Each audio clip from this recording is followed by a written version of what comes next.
आइए अब imperative sentence की वॉइस में परिवर्तन देखते हैं। अब देखेंगे कि इम्परेटिव जो सेंटेंस होता है उसका पैसिव वॉइस कैसे बनता है। अब तक तो आप टेंस का पढ़ लिए हो, लेकिन इम्परेटिव सेंटेंस टेंस से अलग रहता है। टेंस वाले में क्या सब्जेक्ट प्लस वर्ब रहता है, इसमें क्या पहले वर्ब रहेगा, सब्जेक्ट रहबे नहीं करेगा।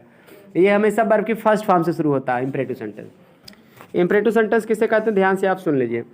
ऐसा वाक्य जो वर्ब की फर्स्ट फॉर्म से शुरू हो, डू नॉट या डोंट से शुरू हो, लेट से शुरू हो, ऑलवेज या प्लीज से शुरू हो, नेवर से शुरू हो, इन सभी वाक्य को क्या कहते हैं, हम इम्परेटिव सेंटेंस कहते हैं। ऐसे वाक्य में कर्ता यू छिपा रहता है, हमेशा कर्ता यू क्या रहता है, छिपा रहता है। जैसे पहले एक तुम देखिए, पोस्ट दिस लेटर, इस पत्र को डाक में डाल दो। अब भाई जिससे सामने वाले से आदमी जो कहेगा उसके लिए तुम का प्रयोग कर सकते हैं ना, तुम इस पत्र को डाक में डाल दो। तो हिंदी में तुम कह सकते हो, लेकिन अंग्रेजी में तुम की अंग्रेजी नहीं लिखी जाएगी, हिंदी में कहोगे तब भी नहीं लिखी जाएगी। क्लियर? क्योंकि अगर कह देंगे हम यू पुट दिस लेटर, तुम इस पत्र को पोस्ट माने यू पोस्ट दिस माने तुम इस पत्र को पोस्ट करते हो, तब तो टेंस हो गया। और टेंस नहीं बनाना है तो क्या बनाना है, आज्ञा देना है, सलाह देना है, प्रार्थना करना है।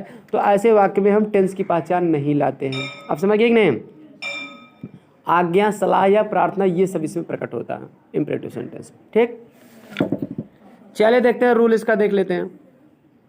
इम्परेटिव वाक्यों को पैसिव वॉइस में बदलने के लिए वाक्य में अपनी ओर से लेट का प्रयोग करो, उसके बाद वाक्य के प्रारंभ में रखो, उसके बाद ऑब्जेक्ट का प्रयोग करो।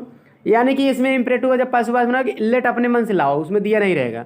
उसके बाद क्या लिखोगे, ऑब्जेक्ट लिखोगे, फिर वर्ब बी लिखोगे, इसके बाद फिर वर्ब की क्या पास्ट पार्टिसिपल यानी कि थर्ड फॉर्म लिखोगे। देखिए यहाँ सूत्र दिया गया, क्रम जो दिया ना वो सूत्र है, वही याद कर लो क्या क्या रहेगा कैसे। ठीक ना, लेट रहेगा, फिर देखिए ऑब्जेक्ट रहेगा, फिर बी रहेगा, वर्ब की थर्ड फॉर्म रहेगा, बस इतना ही करना है। ठीक, ये आपका सूत्र हो गया, स्ट्रक्चर हो गया। जैसे राइट लेटर का passive voice let a letter be written बताया है ना, तो राइट लेटर में जैसे ए लेटर ऑब्जेक्ट, पहले लेट लगा दिए, फिर ए लेटर ऑब्जेक्ट लिख दिए, फिर उसके बाद बी लगा के वर्ब की थर्ड फॉर्म राइट का रिटन कर दिए। अब यहाँ कुछ अन्य उदाहरण भी दिए गए, इसको भी आप जरूर पढ़ लीजिए। देखिए पहला दिया गया, पोस्ट दिस लेटर, इस पत्र को डाक में डाल दो, तो हो जाएगा let this letter be posted. Post माने डाक में डाल दो, क्या डाल दो, यह पत्र, तो यह पत्र आपका ऑब्जेक्ट है तो लेट के बाद लिख दीजिए, फिर बी लगा के पोस्ट का थर्ड फॉर्म पोस्टेड। दूसरा था टेल हिम टू वेट, उसे इंतजार करने के लिए बताओ, तो पैसिव वॉइस में हो जाएगा let him be told to wait, उसे इंतजार करने के लिए बताया जाना चाहिए। ओपन द डोर माने दरवाजा खोलो, तो let the door be open, दरवाजा खोला जाना चाहिए। तीसरा है आज्ञा सूचक वाक्यों का पैसिव वॉइस में परिवर्तन निम्नलिखित प्रकार से किया जा सकता है। यानी आज्ञा सूचक मतलब जिसमें आज्ञा प्रकट हो, तो उसका किस तरह से ऑब्जेक्ट शुड बी, अब वर्ब की थर्ड फॉर्म, ये भी लिखा जा सकता है। ठीक ना, यानी कि देखिए the door should be open, दरवाज़ा खुला होना चाहिए, तो the letter should be open मतलब कि पत्र को डाक, the letter should be posted, पत्र को डाक में डाल दिया जाना चाहिए। तो सुनो पहले ध्यान से, बात ये है कि लेट से तो बनाया जा सकता है, आज्ञा हो चाहे सलाह, दोनों को बनाया जा सकता है, लेकिन ये बताया जा रहा है इस यहाँ नोट में कि जिसमें आज्ञा है तो उसको हम क्या करते हैं, ऑब्जेक्ट को पहले लिख के शुड से भी बना सकते हैं। शुड क्या, लेट को शुड में हम बदल के लिख सकते हैं, लेकिन लेट को शुड में अगर बदल के लिखेंगे तो लेट ना लगा के शुड, तो ऑब्जेक्ट के बाद लगाएंगे। ठीक, इस तरह से दोनों तरीके सही है, object plus should be plus third form का दो, या let object be plus third form. Clear हो गया? अगर आपको सलाह या आज्ञा कन्फर्म नहीं है कि क्या प्रकट हो रहा है, आज्ञा या सलाह, तो आप लेट से बना दो, अगर कन्फर्म है तो आप शुड से भी बना सकते हो। ये चीज़ बता रहे हैं।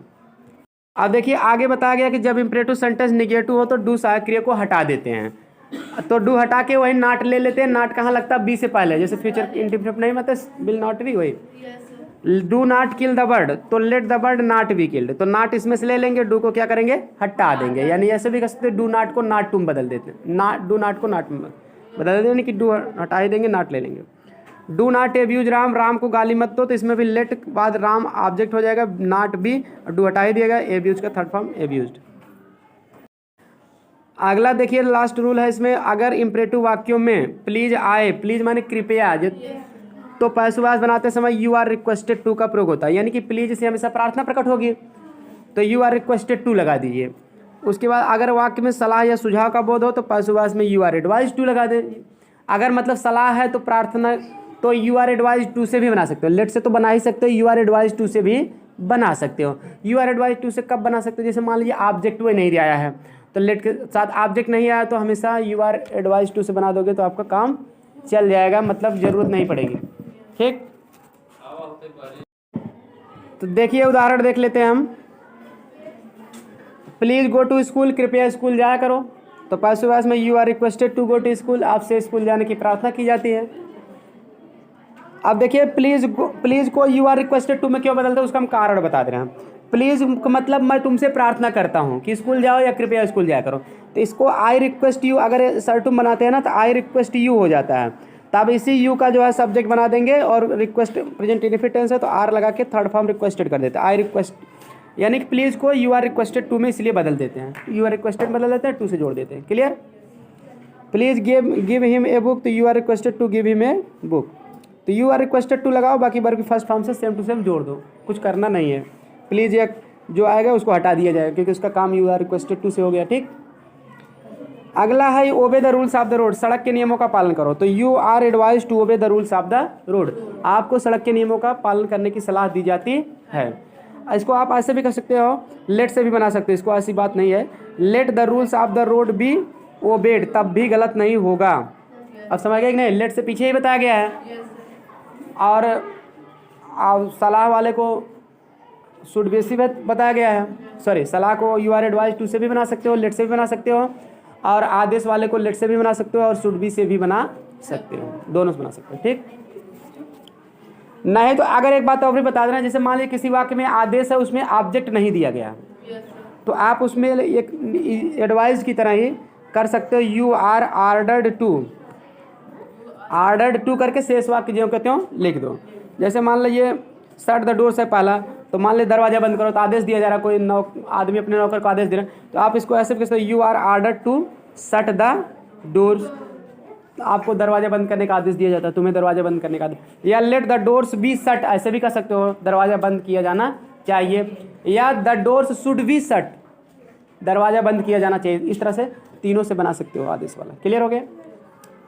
तो you are advise to, you are order to, you are requested to, इन तीनों के साथ जो है फर्स्ट, ठीक है, फर्स्ट फॉर्म से जोड़ दिया जाता है। क्लियर, और आराम से बना सकते हैं, जिसमें कर्म नहीं है उसकी भी, यही इसका फ़ायदा है। बाकी आपके लिए जो जनरल रूल्स यही है, बोर्ड का डायरेक्शन क्या है उसको जान लो कि आप सलाह को और आदेश को लेट से बना दीजिए और प्रार्थना वाले को यू आर रिक्वेस्टेड टू से बना दीजिए। बाकी भाई अगर ऑब्जेक्ट नहीं मिल रहा है तो you are advise to, you are order to का भी प्रयोग आप कर सकते हो। क्लियर। चलिए फिर आज की क्लास में इतना ही, अगली क्लास में आपको इसकी एक्सरसाइज पूरा बताया जाएगा। ठीक है, जितनी भी एक्सरसाइज है सभी एक्सरसाइज बताए जाएंगे, आप लोग करके घर से सॉल्व करके लाइएगा। मिलते हैं नेक्स्ट क्लास में।